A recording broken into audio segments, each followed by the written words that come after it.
Did we get through everybody on that question? We did. Okay, so the next question is about abortion. And the question is, the ALP, again, should they be elected, committed to allowing to abortion at any stage of any pregnancy? Could you please give us your position on abortion?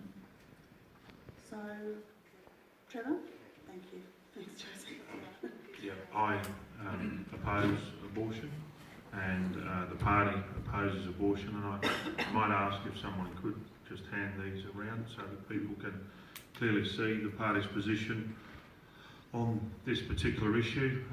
We have no intention of changing any of the legislation that exists in Queensland at the moment, and actually spent a fair amount of this term fighting against a quite abhorrent late-term abortion bill.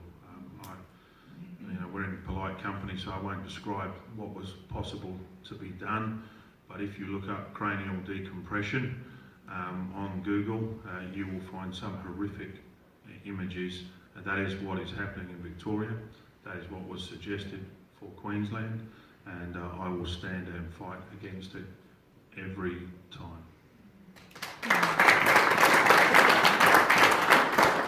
Thanks, Jason. Okay, so we're probably going to disagree again, but I am a woman and I've given birth to 3 children, and I've had a miscarriage with one. From a very early age, I actually had sex education, and so from a very early age I decided that if I ever got pregnant, there is no way I'd have an abortion. And for me, thankfully, I've never had to make that choice. And I'm pretty sure the 2 guys at this table have never had to make that choice either. But I know people very close to me who have been raped, who've had and continued on with the pregnancies, and I know other people who have chosen to have abortions. So I'm actually pro-choice. I do not pretend that I believe I have any right to judge any woman on what she chooses to do. I believe there are circumstances that are so incomprehensible that most of us wouldn't even want to think of them for why a woman may want to terminate a pregnancy. As I said, personally, I wouldn't do it myself. But I cannot imagine. I grew up in a very supportive family. I understand not everybody does. I have 2 sisters who are foster carers, who care for other people's children who have had drug addictions, who probably shouldn't have children, but they keep having them.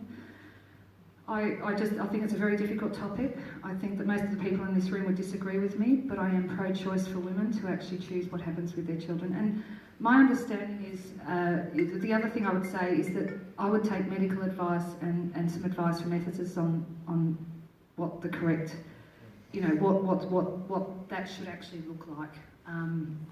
The trick is that if we keep criminalising things for women, that's the wrong thing to do, and I will back that at any time, in any place, that it's the wrong thing to make women criminals for making choices about their bodies.